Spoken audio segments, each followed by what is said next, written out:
Cadaver dogs. British Columbia. Nova Scotia woods. September 19th, 2025. Before we go any further, pause right now and tell me in the comments where you're watching this from, because what I'm about to tell you has captivated an entire nation, and the world needs to know what happened on Gairloch Road. Hit that like button if you're ready for a mystery that will make your blood run cold, because two children, 6-year-old Lily Sullivan and 4-year-old Jack Sullivan, vanished into thin air, and nobody, absolutely nobody, knows where they are. But here's what makes this case absolutely terrifying. The stepfather, Daniel Martel, just went on camera and said something that sent chills down everyone's spine. When asked about the cadaver dogs searching for human remains, he said, and I quote, "I know for 100% they won't find anything." 100%. Think about that. How can anyone be 100% certain about anything when two children are missing? Drop a comment right now with your first instinct, your gut reaction, because we're about to go deep into a case that has more questions than answers, and every single detail matters. The date was May 2nd, 2025. A rural property on Gairloch Road in Lansdowne Station, Pictou County, Nova Scotia. It's approximately 10 in the morning. Someone dials 911, the call that would launch one of the most intensive search operations in Canadian history. The caller reports that Lily, age 6, and Jack, age 4, are missing from their home. But here's where things get strange right from the very beginning. The last confirmed sighting of these children alive wasn't on May 2nd. It was the day before, May 1st at exactly 2:45 in the afternoon. Security cameras at a Dollarama store in New Glasgow captured footage of Lily and Jack with their mother, Malaya Brooks Murray, and her boyfriend at the time, Daniel Martel. Let that sink in for a moment. The children were reported missing on May 2nd at 10 a.m., but the last time anyone outside that family saw them was nearly 20 hours earlier at a dollar store. 20 hours. What happened in those 20 hours? Where were Lily and Jack during that time? Were they at home? Were they safe? Were they scared? The RCMP, the Royal Canadian Mounted Police, wouldn't release this crucial information about the Dollarama footage until nearly a month later, on May 28th. Why the delay? What were investigators piecing together during that month of silence? If you're feeling that knot in your stomach right now, that sense that something is very, very wrong, you're not alone. Subscribe to this channel because we're going to follow every single development in this case, and I promise you, there are twists coming that you cannot predict. The Dollarama footage is important for another reason. It establishes behavior, routine, normalcy. Or does it? Malaya and Daniel took the children shopping. They bought items. They left the store. On the surface, it looks like a regular family outing. A Thursday afternoon errand run. Nothing unusual. Nothing alarming. But investigators would later ask the public for any video footage, any dashcam recordings, any Ring doorbell captures from April 28th through May 2nd along Gairloch Road. April 28th. That's 3 days before the Dollarama visit. That's 5 days before the children were reported missing. What happened on April 28th? Why did investigators push the timeline back that far? What evidence suggested that whatever happened to Lily and Jack might have been set in motion days before anyone realized they were gone? The RCMP has never publicly explained this timeline extension. They've never told the public what led them to request footage from that earlier date. It remains one of the many mysteries within this larger mystery. Gairloch Road is rural. We're talking about the kind of place where neighbors aren't right next door. Where properties are measured in acres, not feet. Where the woods are thick and deep and endless. The property where Lily and Jack lived with their mother Malaya and her boyfriend Daniel isn't some suburban house with a white picket fence and a neighborhood watch. It's isolated. It's surrounded by forest. It's the kind of place where if something happened, if someone screamed, if children cried out for help, would anyone even hear them? Daniel Martel lived on this property with his mother. Yes, his mother also resided there. So we have Malaya, her two children Lily and Jack, her boyfriend Daniel, Daniel's mother, and one more crucial detail. Malaya and Daniel had a baby together. An infant daughter. So 5 people total on this property, including 3 children, one of them just a baby. When Lily and Jack were reported missing on May 2nd, that entire household dynamic was about to explode. The RCMP descended on Gairloch Road with a force that stunned the small community. Search and rescue teams. Canine units, but not cadaver dogs, not yet. Helicopters circling overhead, the chopping sound echoing through the valleys. Drones, dozens of them, equipped with thermal imaging cameras. Ground search and rescue volunteers, people from the community who wanted to help, who needed to help, who couldn't imagine two small children lost in those woods. The search effort was massive. It was immediate. It was intense. For 6 straight days, from May 2nd through May 7th, hundreds of people combed through the forests around Gairloch Road. They searched on foot, moving slowly through thick underbrush, checking every depression in the ground, every hollow tree, every possible place a child might hide or fall or be hidden. They searched from the air, drones capturing 70,000 photographs. 70,000. Think about that number. Think about someone's job being to review 70,000 drone images, one by one, looking for any sign, any splash of color, any shape that might be a child's body. They used what the RCMP described as classified technology. Ground-penetrating equipment. Specialized sensors that can detect decomposition, that can find disturbed earth, that can locate what's hidden beneath the surface. This classified technology found a beaver. It found a coyote. It did not find Lilly and Jack Sullivan. The search expanded beyond the immediate property. They checked the pipeline that runs through the area, using ATVs and side-by-sides to access the rough terrain. They brought in dive teams. Were there bodies of water nearby? Were there wells, ponds, cisterns, old quarries filled with water? The RCMP has never detailed exactly where the dive teams searched or what they were looking for, but the presence of divers tells you something. It tells you investigators were considering the possibility that Lilly and Jack might be underwater. It tells you they were considering the worst. If you haven't already, smash that like button because what I'm about to tell you next is when this case takes its first major turn. On May 7th, after 6 days of the most intensive searching, after hundreds of personnel, after 70,000 drone photos, after classified technology and dive teams and helicopters and trained search dogs, the RCMP made an announcement. They were scaling back the large-scale ground searches. They were pulling back the helicopters. They were sending the volunteers home. But they promised they would revisit areas. They would continue the investigation. This wasn't over. The community was stunned. How do you stop searching for 2 missing children after only 6 days? How do you call off the dogs, literally, when there are no answers? The RCMP tried to explain. They said they'd searched everywhere that was reasonable to search. They said the probability of finding the children alive in the wilderness after 6 days was extremely low. They said they needed to shift their focus. Shift to what? Shift from a search and rescue operation to something else. Something darker. A criminal investigation. Because if Lilly and Jack weren't lost in the woods, if they weren't found despite the most advanced technology and hundreds of trained searchers, then what happened to them? Daniel Martel would later tell reporters that he understood the decision. He said the amount of resources used was incredible. He said with everything from drones to helicopters to classified technology, if the children were in those woods, they would have been found. He's probably right about that. Modern search technology is remarkable. Thermal imaging can detect body heat.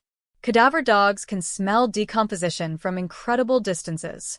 Ground-penetrating radar can see beneath the soil. If Lilly and Jack had wandered into those woods on May 1st or May 2nd and succumbed to the elements, to injury, to animal attack, the searchers should have found them. But they didn't find anything.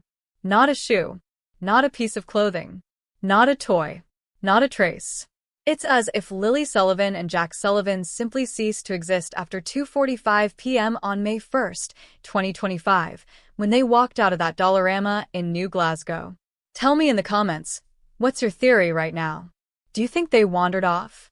Do you think something else happened? Because we're just getting started, and this case is about to get so much more complicated. Malaya Brooks Murray, the mother of Lilly and Jack, did something in those first days after her children were reported missing that raised eyebrows across the country. She left. She packed up her infant daughter, the baby she had with Daniel Martel, and she left Gairloch Road. She left Pictou County. Reports suggest she went to stay with her own mother, somewhere away from the media, away from the search, away from Daniel. And here's the detail that made people question everything. She blocked Daniel on Facebook. The man she'd been living with, the father of her youngest child, the man who was there in that house when Lilly and Jack disappeared. Suddenly, she wanted nothing to do with him. Was this the action of a grieving mother who needed space? Or was this the action of someone who knew something, who blamed someone, who couldn't bear to be around Daniel Martel for reasons she's never publicly explained? Malaya has not spoken to the media. Not once. In the nearly 5 months since her children vanished, she has not given a single interview, has not made a public plea for their return, has not appeared at a press conference begging whoever has them to bring them home. Her silence is deafening. Daniel, on the other hand, can't stop talking. He does interview after interview with local media. He posts on social media. He meets with RCMP investigators 3 times a week, according to his own statements. He says he's filled notebooks with details, with leads, with anything he can think of that might help find Lilly and Jack. So we have 2 parents, well, a mother and her ex-boyfriend, the mother silent and hidden, the ex-boyfriend vocal and visible, and somewhere in this equation are 2 missing children who deserve to be found. The question everyone is asking, why such different responses? Why does Daniel seem desperate to be part of the investigation while Malaya seems desperate to disappear from it? Before we dive deeper into the family dynamics and the shocking evidence that investigators found on the property, hit that subscribe button because this story has developments that will floor you, and you need to be here when the next update drops. This case isn't over. Not by a long shot. And what happens next will make you question everything you think you know about what happened to Lilly and Jack Sullivan. 2 acres. That's the size of the main property on Gairloch Road where Lilly and Jack Sullivan lived. 2 acres doesn't sound like much until you're searching every square inch of it, until you're treating it as a potential crime scene, until you realize that 2 acres is more than enough space to hide evidence, to hide bodies, to hide the truth.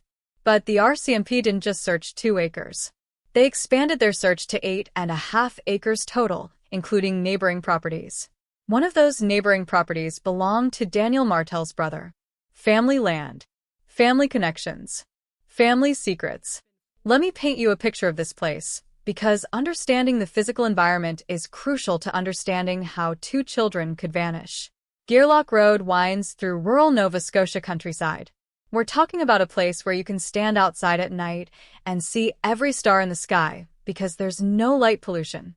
Where the closest neighbor might be a quarter-mile away. Where the sound of the forest, wind through trees, animals moving through underbrush, is the dominant soundtrack. The property where Lilly and Jack lived wasn't some rundown shack, but it wasn't a mansion either.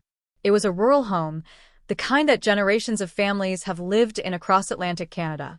Daniel Martel's mother owned it, or at least lived there. This was her home. Her son Daniel lived there with her. When Daniel started dating Malaya Brooks Murray, Malaya and her 2 children from a previous relationship moved in. That's a lot of people under one roof. Daniel's mother, Daniel himself, Malaya, 6-year-old Lilly, 4-year-old Jack, and eventually a baby, the daughter that Daniel and Malaya had together. 6 people. 3 generations. And according to every public statement, everything was fine. They were a blended family, making it work. But when investigators start looking at the dynamics, when they start interviewing people separately, when they start comparing stories, do the narratives line up? The RCMP has never publicly stated that they found discrepancies in the accounts given by the 3 adults in that house, but they also haven't publicly stated that everyone's stories matched perfectly. The silence on that particular issue is interesting. Drop a comment right now because I want to know, have you ever lived in a multi-generational household? Do you understand the tensions, the complicated relationships, the things that don't get said out loud but everyone feels? Because that context matters when we're trying to understand what happened in the hours before Lilly and Jack disappeared. Let's talk about the sliding door. This detail emerged when Daniel's mother, she gave a tour of the property to local media. She wanted to show them how easy it would have been for the children to simply walk out.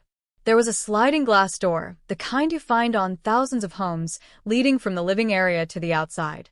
The claim, and this is important, the claim was that this door was often unlocked. that Lilly and Jack could have opened it themselves, that they might have wandered outside in the early morning hours of May 2nd, before anyone else was awake, and walked into the woods. It's a plausible theory on the surface.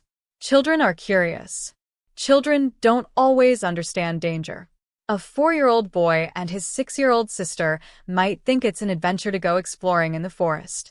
Especially if it was early morning, if the sun was coming up, if everything looked magical and inviting. But here's the problem with that theory. In 6 days of intensive searching, using every tool available to modern search and rescue, they found nothing. Not a footprint. Not a piece of torn clothing caught on a branch.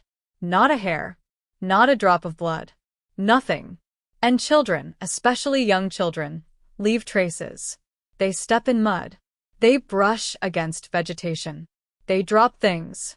Search dogs are trained to follow these scent trails, and the dogs found nothing. So either Lilly and Jack walked out of that sliding door and somehow left absolutely no trace in any direction, which defies logic and search and rescue statistics, or they didn't walk out on their own at all. There's a third possibility that no one wants to say out loud. Maybe they did walk out. Maybe they were carried out. Maybe someone else left with them through that sliding door, someone who knew how to avoid leaving evidence, someone who had time to cover tracks, someone who had a reason to make 2 children disappear. Before your mind goes too far down that dark path, hit that like button and stay with me, because the evidence gets even more confusing. The RCMP searched that house on Gearlock Road multiple times. Not just a quick walkthrough. We're talking about forensic searches. They would have used luminol to detect blood that had been cleaned up. They would have taken carpet samples, flooring samples, bedding samples. They would have seized computers, phones, tablets, any device that might contain evidence. They would have interviewed the 3 adults separately, compared timelines, looked for inconsistencies. And here's what they found, or more accurately, what they told the public they found. On July 16, 2025, court documents were released that indicated there was no evidence of criminality. No evidence. Think about what that means. It means they didn't find blood evidence suggesting violence. It means they didn't find signs of a struggle. It means whatever happened to Lilly and Jack, if it happened in that house, whoever did it was extraordinarily careful, or it didn't happen in that house at all. But wait, there's more. The RCMP continued their investigation under the Missing Persons Act, with multi-agency support. That phrasing is important. Under the Missing Persons Act, not under criminal statutes. This was still officially a missing persons case, not a homicide investigation, not a kidnapping investigation. Yet they were using resources typically reserved for criminal investigations. Cadaver dogs, for instance, aren't typically deployed in simple missing persons cases where someone of sound mind has chosen to leave. Cadaver dogs are brought in when investigators suspect they're looking for remains, when they suspect someone is dead. So the public messaging was no evidence of criminality, but the investigative actions told a different story. Let me tell you about the polygraph tests, because this is where things get really interesting. Daniel Martel has publicly stated multiple times that he, Malaya, and his mother all took polygraph examinations. And according to Daniel, they all passed.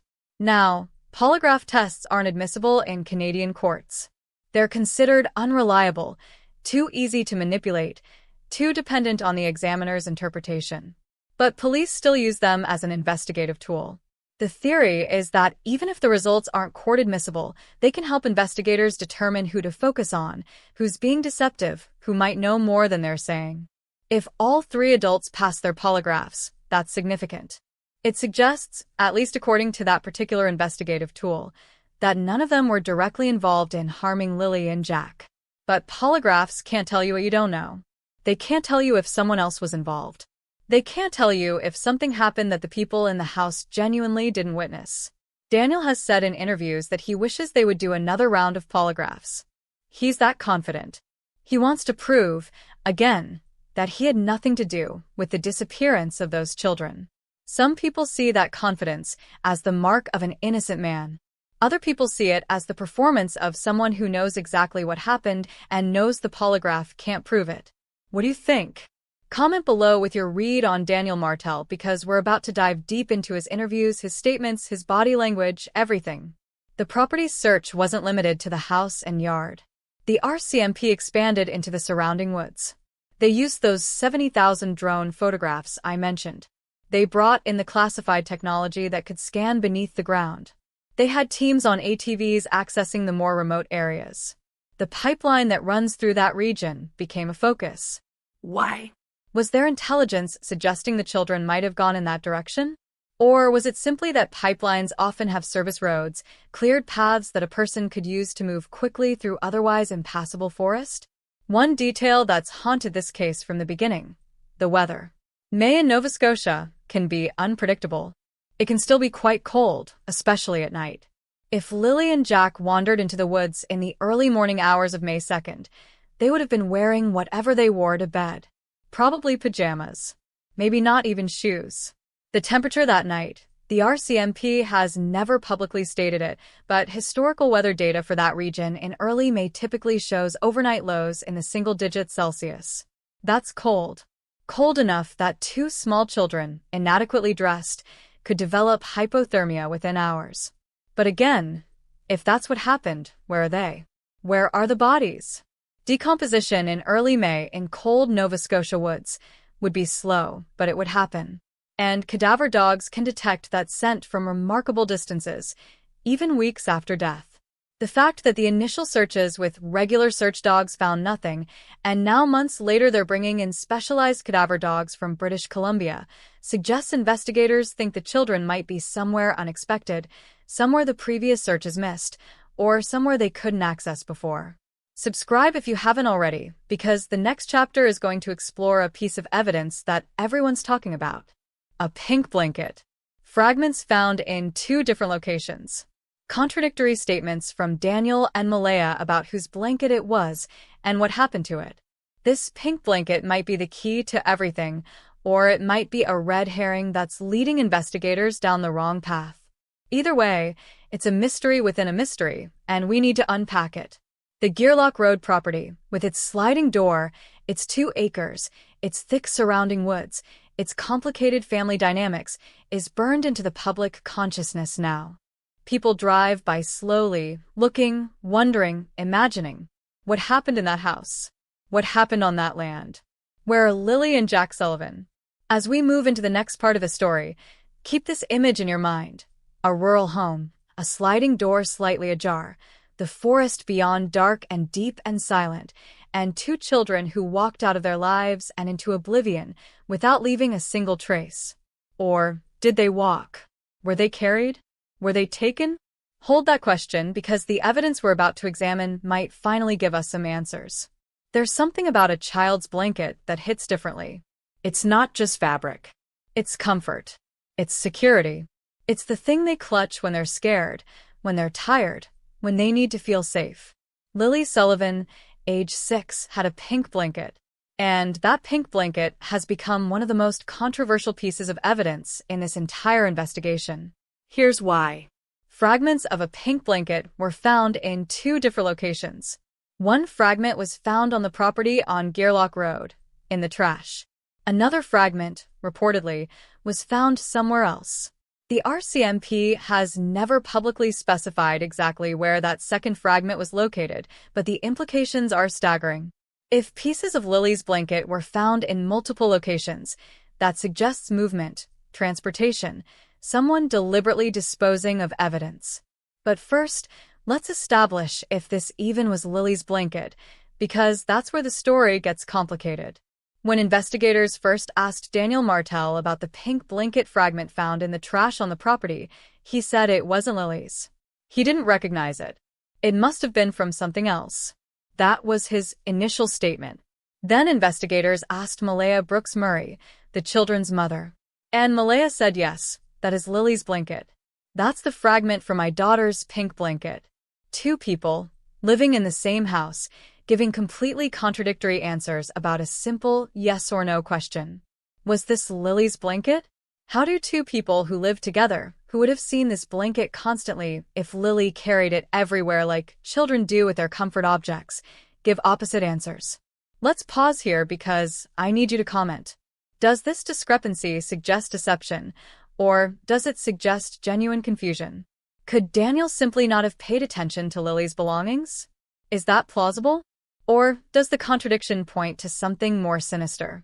Engage with this question, because understanding the pink blanket might be crucial to understanding what happened to Lilly and Jack. The fragment found in the trash. Think about that. Why would a piece of a child's beloved blanket be torn up and thrown in the garbage? There are innocent explanations. Maybe the blanket got damaged. Maybe Lilly outgrew it and they were throwing it away. Maybe it got dirty beyond cleaning and they were disposing of it. But if those innocent explanations were true, why not just say that? Why the confusion and contradiction about whether it was even Lily's blanket? Here's what we know from the investigation timeline. The RCMP requested any videos or photographs from the public taken between April 28th and May 2nd along Gearlock Road. April 28th is 4 days before the children were reported missing. Why does that date matter? What happened on April 28th? The police have never explicitly connected the April 28th date to the pink blanket, but the timing is interesting. If Lily's blanket was being disposed of on April 28th and Lilly and Jack were reported missing on May 2nd, that's a 4-day window. Did something happen to Lilly on April 28th that led to her blanket being torn up and thrown away? Did she get hurt? Was there an accident? Was there violence? Or is the blanket completely unrelated to the disappearance, and we're all reading too much into a piece of fabric? Forensic analysis of that blanket fragment could tell investigators a lot. If there was blood on it, DNA analysis could determine whose blood. If there were other biological materials, investigators could build a timeline of when the blanket was last with Lilly. If there were environmental contaminants, soil, plant material, chemicals, those could indicate where the blanket had been. The RCMP has never publicly released the results of forensic testing on the pink blanket fragment, which means either the results were inconclusive or the results are too sensitive to share because they might compromise the investigation. Given that this case is still technically open, still actively being investigated, the latter is more likely. They know something about that blanket. They're just not telling us. Smash that like button if you're following along, because the pink blanket is just one piece of evidence that investigators have been quietly analyzing for months. Let's talk about the digital evidence, because in 2025, nobody disappears without leaving a digital footprint. The RCMP seized phones, computers, tablets from the Gearlock Road property. They pulled bank records for all the adults in the house. They accessed GPS data from vehicles, from phones, from any device that might have tracked movement. They analyzed call logs, text messages, social media activity, search history, everything. This kind of digital forensics investigation takes time. You can't just plug a phone into a computer and instantly see everything. You need warrants. You need specialized software.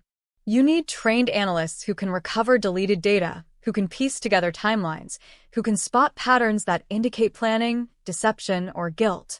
The court documents from July 16th mentioned that this digital investigation was ongoing. That was nearly 2.5 months after the disappearance. As of late September, nearly 5 months later, there's been no public announcement of any incriminating digital evidence. No announcement that investigators found disturbing searches. No announcement of suspicious communications. No announcement of location data that contradicts the statements given by the adults in the house. Does that mean the digital evidence cleared everyone? Or does it mean the investigation is still working through terabytes of data, looking for that one piece that connects all the dots? We don't know, and that's frustrating. The public wants answers. Lilly and Jack's extended family wants answers. The community of Pictou County wants answers.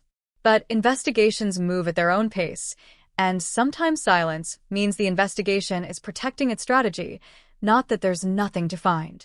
Let me tell you about the bank records because this is an aspect of the investigation that doesn't get talked about enough. The RCMP pulled financial records for the household. They were looking for unusual transactions, large cash withdrawals, payments to unknown individuals, purchases that didn't make sense, any financial activity that might indicate planning, that might indicate someone paid someone else to help with whatever happened to Lilly and Jack. Again, no public announcement of suspicious financial activity. But the fact that investigators were looking at bank records tells you they were considering the possibility that this wasn't a simple case of 2 children wandering off. They were considering that someone might have been paid, that there might have been a transaction, that this might have been, coordinated. There's a theory circulating online, and I want to address it because it comes up in every discussion of this case. The theory is that Malaya Brooks Murray arranged for someone to take Lilly and Jack, that she wanted out of her relationship with Daniel, that she wanted to start fresh with just her infant daughter, that she contacted someone, maybe someone from her past, maybe someone she met online, and that person came to Gearlock Road on the night of May 1st or the early morning of May 2nd and took the children. It sounds far-fetched. It sounds like the plot of a bad movie. But is it impossible? People have done worse. Mothers have harmed their children. Mothers have given away their children. It happens more often than we want to believe. The question is there any evidence supporting this theory? If this theory were true, you'd expect to see certain things. You'd expect to see communications between Malaya and an unknown party in the days or weeks before the disappearance. You'd expect to see that large cash withdrawal to pay this person. You'd expect to see vehicle GPS data showing someone driving to Gearlock Road at an unusual hour. You'd expect Lilly and Jack to be alive somewhere, hidden, being cared for by whoever took them. And here's the thing, if they're alive, if they're with someone who's caring for them, why hasn't there been a single verifiable sighting in 5 months? In the age of social media, in the age of Ring doorbells and dashcams and surveillance everywhere, how do you hide 2 children for 5 months? It's nearly impossible, which makes this theory unlikely, not impossible, but unlikely. Comment below with your thoughts on this theory. Do you think there's any chance Lilly and Jack are alive? Or do you think the deployment of cadaver dogs in September tells us everything we need to know about where this investigation is really headed? The pink blanket brings us back to physical evidence. Let's say for a moment that the blanket fragment found in the trash was definitely Lily's. Let's say the second fragment found elsewhere was also definitely from the same blanket. What does that tell us? It tells us the blanket was torn, divided, disposed of in multiple locations. Why would someone do that? If you're trying to hide evidence, if you're trying to get rid of something that connects you to a crime, you might tear it up and dispose of pieces in different places. You might throw some in your own trash and take some elsewhere to throw away. It's a basic evidence disposal technique. It makes it harder for investigators to reconstruct what happened. It provides deniability. Oh, that tiny piece of fabric? I have no idea how that got there. It could be from anything. But if investigators find multiple pieces and can prove through forensic analysis that they're all from the same source, that they're all from Lily's blanket, suddenly you can't claim coincidence. The RCMP has been extraordinarily tight-lipped about the blanket evidence. They haven't released photos. They haven't described the size of the fragments. They haven't told us what forensic testing revealed. This suggests the blanket is a crucial piece of their investigation, something they're holding back because revealing too much might tip off whoever's responsible, might contaminate potential jury pools if this ever goes to trial, might compromise their ability to verify confessions if someone comes forward claiming to know what happened. Subscribe to this channel because we're going to be here when, not if, when there's a break in this case, and the pink blanket might be the key that unlocks everything. Now, let's talk about what wasn't found. Sometimes in an investigation, what's absent is as important as what's present. In the extensive searches of the property and surrounding area, investigators didn't find certain things we might expect. They didn't find the rest of Lily's pink blanket. They didn't find Lilly and Jack's shoes, assuming they were wearing shoes when they disappeared. They didn't find any of their clothing. They didn't find Jack's favorite toy, whatever that might have been. They didn't find any of Lily's belongings beyond that blanket fragment.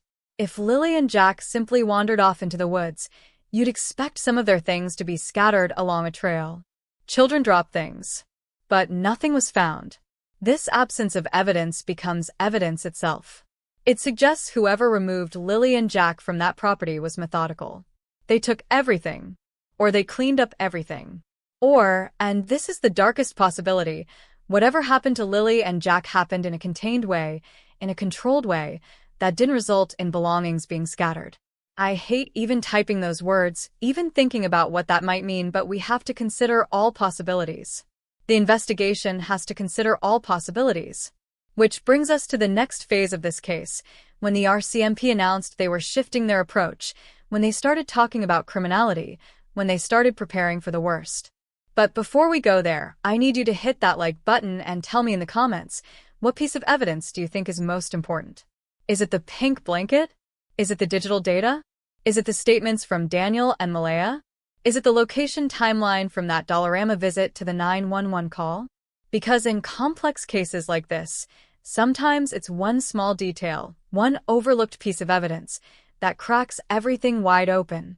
As we close this chapter on the physical evidence, I want you to imagine being an RCMP investigator on this case. You've searched 8.5 acres. You've taken 70,000 drone photos. You've interviewed the family multiple times. You've run polygraphs. You've analyzed digital data and bank records. And you still don't have Lilly and Jack Sullivan. May 7th, 2025. 6 days after Lilly and Jack Sullivan were last seen. 6 days of helicopters overhead, search teams on the ground, drones in the sky, hope fading with each passing hour. And then the announcement that nobody wanted to hear. The RCMP was scaling back the large-scale search operations. Not stopping entirely, they were careful to say that, but pulling back the massive deployment of resources. Sending the volunteers home. Grounding the helicopters. The intensive, all-hands-on-deck phase was over. For the families of missing people, this moment is devastating. It feels like giving up. It feels like the authorities are saying your loved one isn't worth the effort anymore. But that's not really what's happening, at least not from the investigators' perspective. What's happening is a strategic shift based on probabilities and evidence. Let me explain the logic, even though it's cold comfort to anyone who loves those children. After 6 days of intensive searching, using the most advanced technology available, covering every acre of searchable terrain within a reasonable radius of the property, finding absolutely nothing, investigators have to ask themselves a hard question. Are we searching in the right place?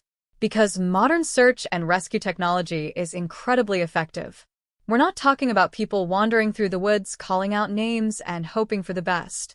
We're talking about thermal imaging that can detect body heat through foliage. We're talking about search dogs trained to catch the scent of a living human from hundreds of yards away. We're talking about ground-penetrating radar that can detect disturbances in soil, that can find what's buried.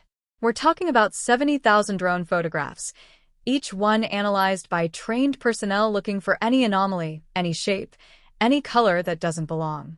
70,000 photographs. Let that number sink in for a moment. If you looked at one photograph every 10 seconds, it would take you over 190 hours to review them all. That's 8 full days of doing nothing but staring at drone images. And that's if you're working nonstop, without sleep. In reality, multiple investigators shared this workload, but even so, the man-hours invested in reviewing that aerial imagery is staggering. And in those 70,000 photographs, they found wilderness. They found trees. They found a beaver. They found a coyote. They did not find 2 children. Comment right now if you've been following from the beginning, because I want to know, when you heard the searches were being scaled back, what did you think? Did you think it meant the RCMP knew something they weren't telling the public? Did you think it meant they'd given up? Or did you understand it as a tactical shift? The classified technology. Let's talk about that phrase, because it's been mentioned several times by both the RCMP and by Daniel Martel in his interviews. Classified technology suggests military-grade equipment, the kind of sophisticated detection systems that aren't available to civilian search and rescue. What exactly was this classified technology? The RCMP has never detailed it, which makes sense if it's actually classified. But we can make educated guesses based on what exists in the world of search and rescue and forensic investigation. Ground-penetrating radar is one possibility. This technology uses radar pulses to image the subsurface. It can detect density changes in soil that might indicate digging, burial, decomposition. It's used by archaeologists, by utility companies, and by law enforcement looking for clandestine graves. If this technology was deployed on Gearlock Road and the surrounding properties, and it found nothing, that's significant. It means there's no evidence that anyone dug anywhere on that property in the time frame investigators were concerned about. LiDAR, light detection and ranging, is another possibility. LiDAR can create incredibly detailed three-dimensional maps of terrain, including areas under heavy forest canopy. It can reveal subtle changes in ground elevation, old trails, disturbed earth, anything that might indicate where someone walked or where something was buried. If LiDAR was used and found nothing anomalous, again, that's meaningful. Cadaver scent detection equipment, beyond dogs, does exist. There are electronic sensors being developed that can detect the specific volatile organic compounds released during human decomposition. If an early version of this technology was deployed, even experimentally, and detected nothing, that would tell investigators that there were no human remains in the searched areas, at least not in a state of decomposition that was releasing detectable compounds. The fact that the RCMP specifically mentioned finding a beaver and a coyote with their classified technology is interesting. It means the technology was sensitive enough to detect animal remains or animal presence. But it didn't detect human remains. So either Lilly and Jack weren't in the searched area, or they were hidden in a way that defeated even this advanced technology. Hit that subscribe button because what I'm about to tell you next reveals just how thorough this search actually was and why the failure to find anything is so deeply troubling. The pipeline. Pictou County has oil and gas infrastructure running through it. Pipelines require maintenance access, which means there are service roads, cleared paths through otherwise impenetrable forest. These paths provide a way for someone on foot, or someone on an ATV, to move quickly through the region without leaving an obvious trail. The RCMP specifically searched the pipeline corridors. They used ATVs and side-by-sides, all-terrain vehicles designed to handle rough terrain. They brought in personnel familiar with the pipeline system, people who knew every access point, every maintenance station, every place where someone could enter or exit the forest using these industrial paths. Why focus on the pipeline? There are a few reasons. First, if someone wanted to transport something, bodies for instance, out of the immediate search area quickly, the pipeline service roads would be an efficient route. Second, pipeline infrastructure often includes small buildings, pump stations, valve stations, storage facilities. These structures could theoretically be used to hide something, at least temporarily. Third, if Lilly and Jack did wander off on their own, children are sometimes attracted to industrial structures. They're curious. A small building in the forest might seem like an adventure. Investigators had to check every possibility. And they found nothing. The dive teams. This detail hasn't gotten as much attention, but it's crucial. The RCMP deployed dive teams as part of the search operation. That means there were bodies of water in the area that investigators thought warranted underwater searching. Were there ponds on or near the property? Old wells? The region of Nova Scotia, where this occurred, has plenty of water features, both natural and man-made. Quarries, some abandoned and filled with water. Cisterns on old properties. Even septic systems, though that's a grim thought. Drowning is a common cause of death for young children who wander away from home. Water is attractive, especially on a warm day, and children don't understand the danger until it's too late. But if Lilly and Jack drowned in a pond or well or other water feature in early May and dive teams searched those locations within days, they should have found the bodies. Bodies in cold water don't sink and stay hidden indefinitely. They surface as decomposition produces gases. And again, the searchers found nothing. So we're left with this haunting conclusion after 6 days of the most intensive, resource-heavy, technology-advanced search operation that rural Nova Scotia has probably ever seen. There was no trace of Lilly Sullivan and Jack Sullivan anywhere in the logical search radius. It's as if they vanished the moment they left that Dollarama at 2:45 p.m. on May 1st. Or, and this is the conclusion investigators were starting to reach, they never wandered off at all. Whatever happened to them happened inside that house or very close to it, and someone removed them from the property in a way that left no trail, no evidence, no trace. When the large-scale searches were scaled back on May 7th, the RCMP made it clear this was not the end of the investigation. They would continue targeted searches based on new information. They would continue analyzing evidence. They would continue interviewing witnesses and persons of interest. But the phase of hoping to find Lilly and Jack alive, lost in the woods, waiting to be rescued, that phase was over. Everyone knew it, even if nobody wanted to say it out loud. Daniel Martel, in his interviews, has repeatedly said that he understood the decision to scale back. He's said that with all the resources used, if the children were in those woods, they would have been found. He's right. And that's precisely why the investigation started looking elsewhere. Not at the woods, at the people. Drop a comment if you're still watching, because engagement helps get the story to more people who might have information. Where are you watching from? Have you been following this case since May? The RCMP strategy shift involved diving deep into the lives of everyone connected to Lilly and Jack. Not just the three adults in the house, Daniel, Malaya, and Daniel's mother, but extended family, friends, neighbors, anyone who had contact with those children in the weeks before they disappeared. Investigators conducted what they call victimology. They built detailed profiles of Lilly and Jack. What were they like? Were they shy or outgoing? Did they have a history of wandering? Did they have fears, anxieties, behavioral issues? Were they happy? Were there signs of abuse, neglect, or trauma? Victimology helps investigators understand not just who the victims were, but what might have happened to them. If Lilly was a timid child who was afraid of the dark and afraid of being alone, the theory that she led her 4-year-old brother on a pre-dawn adventure into the woods becomes less plausible. If Jack had developmental delays or mobility issues, the idea that he could have walked miles into the forest without leaving a trace becomes harder to believe. The RCMP has never publicly released detailed victimology on Lilly and Jack, probably to protect their privacy and their family's privacy, but you can bet that information was crucial to the investigation's direction. They also conducted what's called a geographic profile. This is a technique used in serial crime investigations, but it applies to missing persons cases too.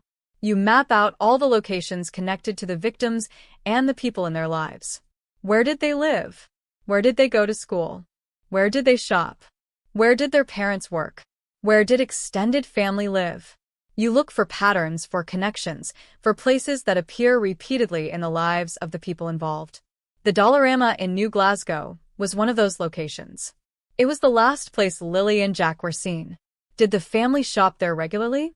Was it routine, or was that trip on May 1st unusual? If it was routine, then that day was just another normal day until it wasn't. If it was unusual, if there was a specific reason they went to that particular store on that particular day, then maybe that's significant. Maybe something happened at that Dollarama. Maybe someone saw them there, someone who followed them home. The RCMP requested any video footage from the public along the route from New Glasgow back to Gearlock Road. They wanted to see if anyone's dashcam or security camera caught the family's vehicle on that drive home. They wanted to see if any other vehicles were following them. Like this video if you're starting to see how complex this investigation really is, because every detail matters, every timeline has to be verified, every possibility has to be explored. The request for footage from April 28th through May 2nd is still one of the most intriguing aspects of this case. April 28th is 3 days before the Dollarama visit. What happened on April 28th? The RCMP has never explained why they pushed the timeline back that far. There are several possibilities. Maybe they have witness information suggesting something significant happened on April 28th. Maybe digital evidence, cell phone data, or GPS data showed unusual activity on that date. Maybe the forensic analysis of evidence from the house indicated that whatever happened couldn't have happened on May 1st or 2nd, that it must have happened earlier. Or maybe investigators were just being thorough, casting the widest possible net to catch any footage that might be relevant. But the specificity of that date, April 28th, suggests it wasn't arbitrary. It suggests investigators had a reason to believe that date was significant. If something happened to Lilly and Jack on April 28th, then their appearance at the Dollarama on May 1st at 2:45 p.m. becomes very interesting. Were those children actually fine on May 1st? Or were they already in distress, already injured, already in danger, and the adults around them were maintaining appearances, going through the motions of normal family life? Security footage can tell you a lot. Not just that people were present, but how they were behaving. Were the children walking normally or being carried? Were they interacting with each other and with the adults? Did they look happy, scared, withdrawn? The RCMP has never released the Dollarama footage to the public, which suggests there might be something in that footage that's important to the investigation. Maybe the children looked fine, which would rule out certain theories. Or maybe they didn't look fine, and that footage is evidence of something that was already wrong. By late May, almost a month after the disappearance, the investigation had shifted almost entirely away from search and rescue and toward criminal investigation. Even though the July court documents would state there was no evidence of criminality, the actions of the RCMP told a different story. They were investigating this as if a crime had occurred. They just couldn't prove it yet. They couldn't find the evidence that would turn this from a missing persons case into a homicide investigation. And without bodies, without a crime scene, without a confession, proving that a crime occurred is nearly impossible. This is what's called a no-body homicide case, and they're incredibly difficult to prosecute. It's been done. There have been successful prosecutions where someone was convicted of murder even though the victim's body was never found. But it requires overwhelming circumstantial evidence. It requires proving that the person is dead, that they couldn't possibly be alive, and that the accused is responsible. None of that existed in the Lilly and Jack Sullivan case. Not yet, anyway. Subscribe if you want to be here when and if that changes. As May turned into June, and June into July, the public's attention started to waver. That's the terrible reality of missing persons cases. The media moves on. People get tired of hearing about it. There are new tragedies, new crises, new stories to follow. But for the families, for the investigators, nothing has moved on. Lilly and Jack are still missing. Every single day. The paternal grandmother, Belinda Gray, she's Lilly and Jack's biological father's mother, has been one of the few family members speaking publicly throughout this entire ordeal. She's done interviews. She's advocated for the children. She's kept their names in the public consciousness. And you have to respect that. When the parents are silent or limited in what they can say, when the media is losing interest, a grandmother steps up and refuses to let the world forget about her grandchildren. Belinda has been careful not to accuse anyone. She's focused on keeping the case alive, on encouraging anyone with information to come forward. She's spoken about Lilly and Jack as real children, not just names in a news story. She's shared memories, described their personalities, made them human to an audience that never knew them. That's important work because in cases like this, the victims can become abstractions. They become symbols, talking points, true crime content. But they were real. Lilly was 6 years old. She had favorite things. She had dreams. She had a whole life ahead of her. Jack was 4. He was barely more than a baby. He should be 5 now, starting kindergarten, learning to read, playing with friends. Instead, he's been missing for 5 months, and nobody knows if he's alive or dead.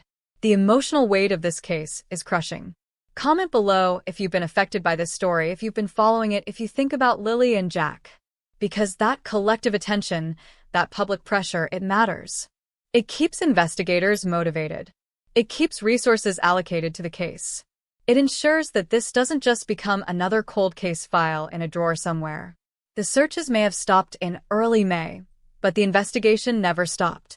Behind the scenes, away from cameras and media briefings, detectives have been working this case every single day, analyzing evidence, re-interviewing witnesses, following up on tips, building timelines, looking for the one piece of information that will crack this case wide open.